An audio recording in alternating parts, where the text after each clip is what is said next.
Now available for the first time in paperback. Stop Simping in the Workplace. Men, learn what you need to know in order to protect your job from workplace predators with Stop Simping in the Workplace. Available in paperback at online booksellers everywhere. New York Governor Andrew Cuomo resigned today after 2 weeks of pressure from his party as related to allegations of sexual harassment made by New York Attorney General Letitia James. Now, these allegations of sexual harassment were confirmed by New York's Attorney General, and after these allegations were confirmed, there were calls from numerous members of his party, both on the state and federal level, and even the President of the United States was calling for him to resign. Now, your Andrew Cuomo, in the aftermath of the sexual harassment allegations being substantiated, lost support from members of the state legislature and the state senate.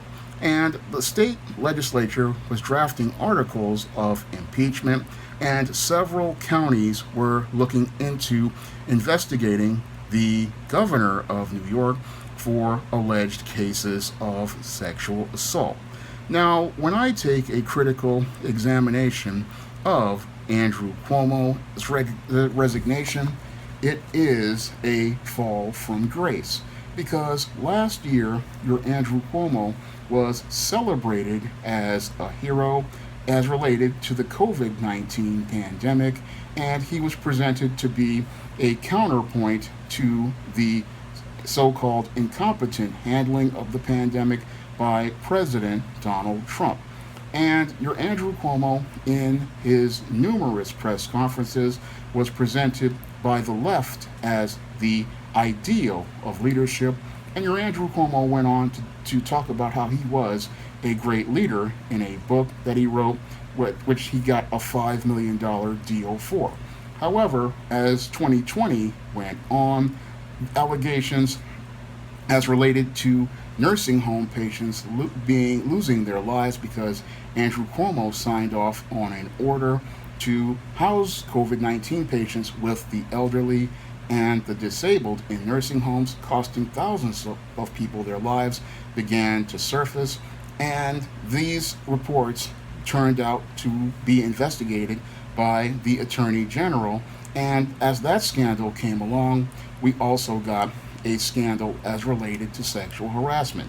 And these two scandals were the thing that took Andrew Cuomo from being a hero of the pandemic and slowly began transforming him into a villain.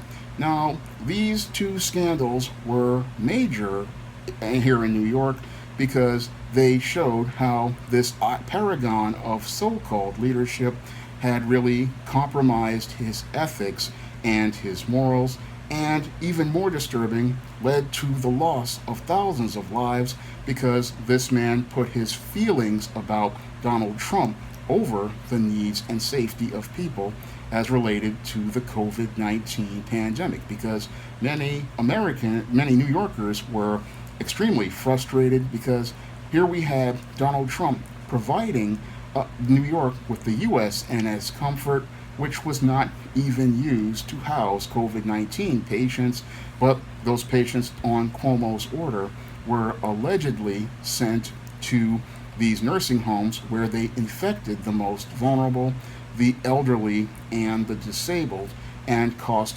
thousands of people their lives and led to so much suffering. That was one of the scandals that really irked a lot of New Yorkers, including myself.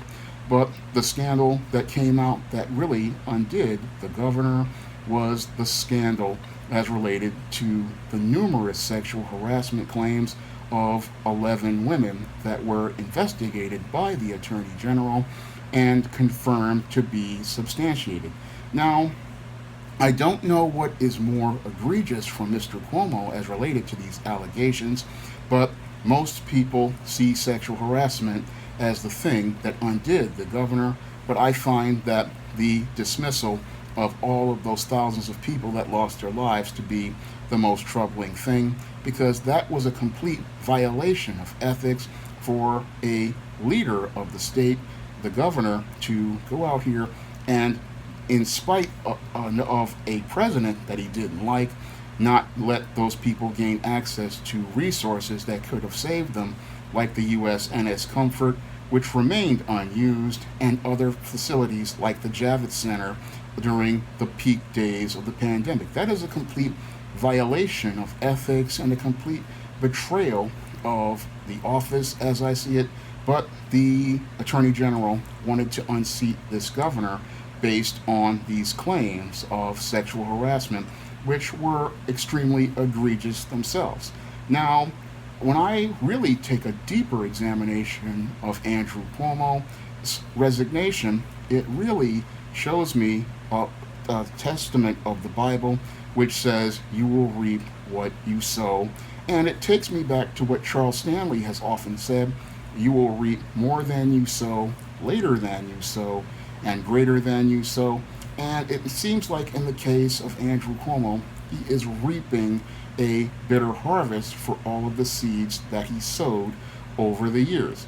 Now, I believe that your Andrew Cuomo was an extremely arrogant person because he took a shot at Bill Cosby, I believe, when he was dealing with allegations of sexual harassment and sexual assault.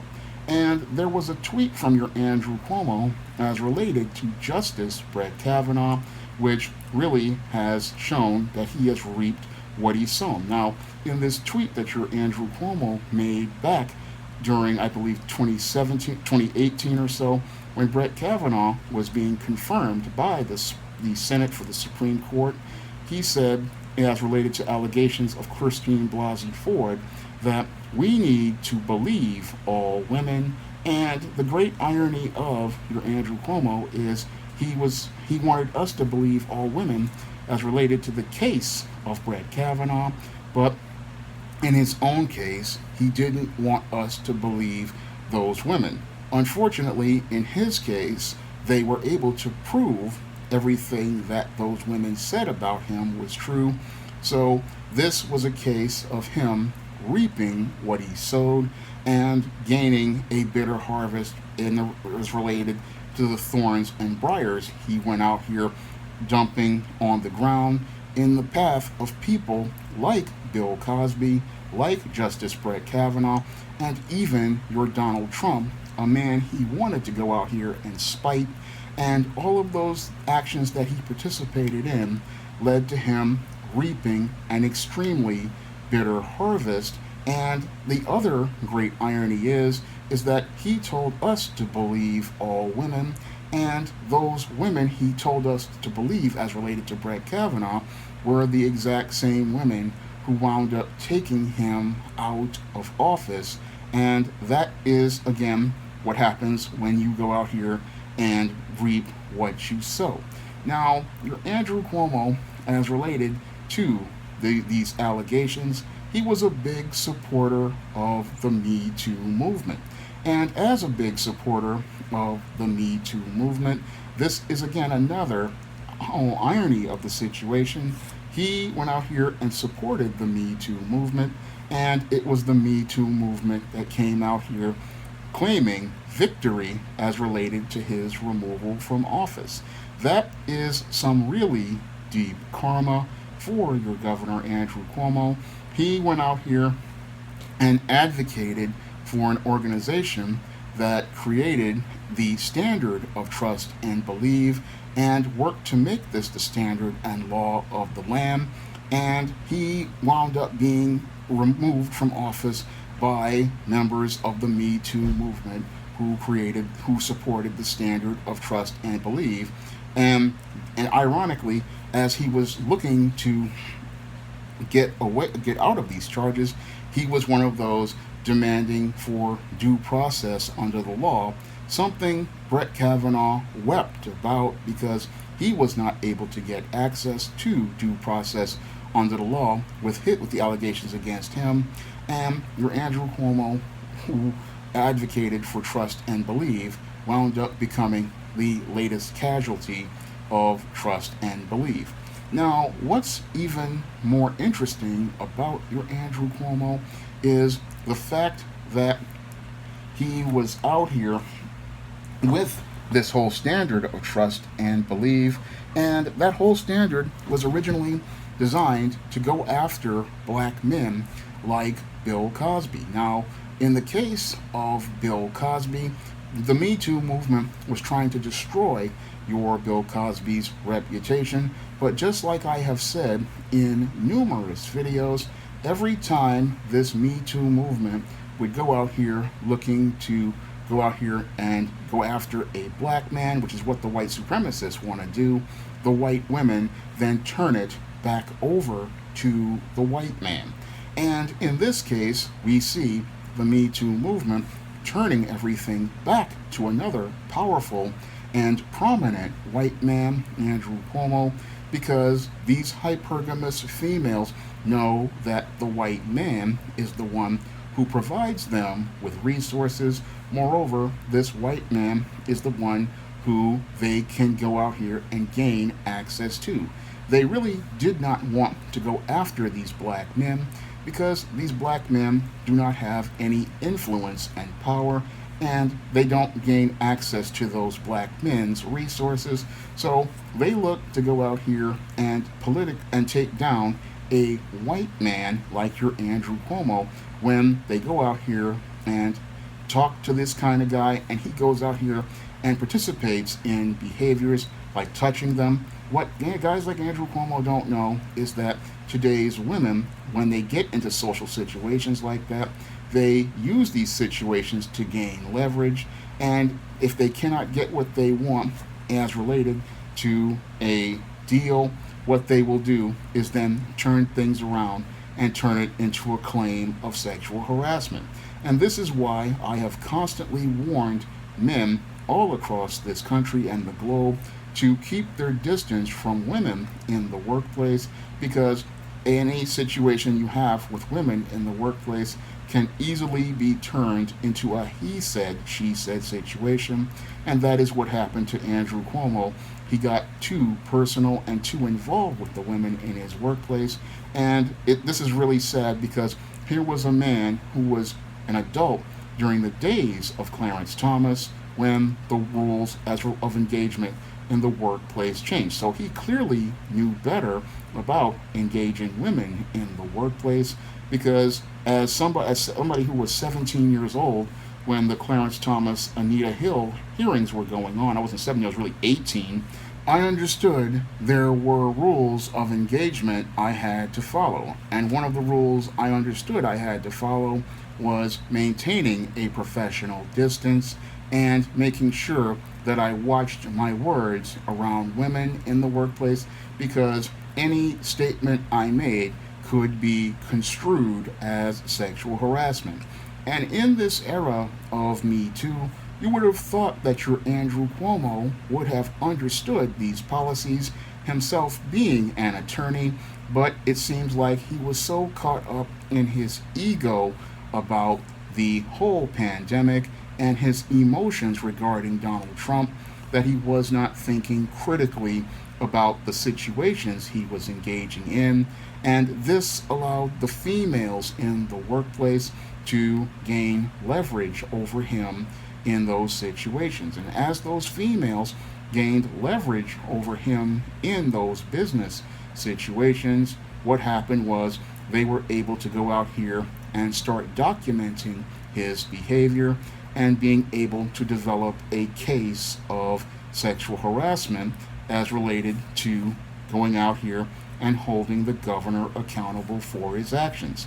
But they wouldn't have had to go out here and hold the governor accountable for anything had the governor not been so arrogant and not thought that he was above the law and going out here and participating in conduct that was wholly and totally inappropriate for a member of New York State government to participate in. Now, your Andrew Cuomo, I believe, is resigning because the party is putting pressure on him, and they're putting pressure on him because there are several constituencies they don't want to alienate. Now, women are a large voting bloc, and to have a confirmed sexual harasser as part of the party makes him a liability for the 2022 midterms, which the party is extremely vulnerable. Now, the party is only got a razor thin majority in the House and a razor thin majority in the Senate, and each candidate out here, politician that has issues, is a major liability. And your Andrew Cuomo became a liability to the party with these allegations as related to nursing homes and allegations to the sexual harassment, just like your Gavin Newsom's whole overall record makes him a liability. The same thing with the mayor of Minneapolis and Lori Lightfoot in Chicago. All of these politicians are major liabilities to the party and could possibly lead to a revolution like we saw in 1994. And that is one of the things that scares the left party that Andrew Cuomo was a part of. They fear that each of these liabilities could already wind up leading to them losing the House and the Senate, which may possibly happen due to the way that the pandemic is being handled. And each candidate that they have, or each person in the state houses and the Congress who's a liability, they want to try to mitigate those liabilities by getting these people off the board. So that is one of the reasons why your Andrew Cuomo is resigning. The other reason is they want to try to preserve as many state houses as possible. They possibly know that Gavin Newsom is going to lose California, so they don't want to lose New York. But New York may wind up getting lost anyway because of the pandemic and all of the crime that continues to escalate. But your Andrew Cuomo is a liability. They wanted to get off the board, and they wanted to get him off the board as soon as possible. So when I take that critical examination again of Andrew Cuomo, this is a case of him reaping what he sowed. Here was a man who was filled with hubris and believed that he was on top of the world in 2020. And because he was caught up in his feelings about Donald Trump and went out here and arrogantly made statements about Brett Kavanaugh and Bill Cosby, he wound up being forced to eat a big slice of humble pie as his own words, and he watched as his own words were the thing that did him in. So when I look at this case of Andrew Cuomo, it is another sad fall from grace, similar to what happened to Eliot Spitzer in 2008. That was a guy who was on top of the world, and he wound up getting destroyed because of a scandal featuring prostitutes, because your Eliot Spitzer called himself the paragon of virtue, and he was saying he was going to steamroll people. However, what happened was those same people he tried to steamroll wound up finding a way to gum up his works by letting a scandal come out on him with prostitutes. And I had said that if Eliot Spitzer was forced to resign, Andrew Cuomo would be forced to resign, because the standards as related to law are clear. You cannot have a man in office who does not follow the law of his office, and if he violates those policies and it's revealed publicly, he is going to be forced to step down. And that is what happened in the case of Andrew Cuomo. And again, it is a very tragic fall from grace, because Andrew Cuomo, in the height of the pandemic, was looking like a presidential candidate. Unfortunately, as we pulled back the veneer of his facade, we saw an image of a man who had no content to his character, and it was that lack of character that led to him losing everything as related to his political office. Now, this video is not going to be monetized because YouTube has certain policies against those who speak against leftist candidates. So if you could donate to the Patreon, the PayPal, or the Cash App, it would be greatly appreciated so I can continue making more videos. And if you want to pick up some of my books on the SJS Direct Imprint, like the ISIS series, the E-Steam series, the John Hayes series, and the books of the Spencerella trilogy, that would be greatly appreciated as well. That's all I have to say for this video. You can comment, rate, and subscribe. Coming to paperback and e-readers, E-Steam Cancel Vacation. Hell's aspiring angel takes on a social justice social media mob looking to cancel her in this all-new E-Steam series adventure, Pre-order E-Steam Cancel Vacation on Amazon.com today.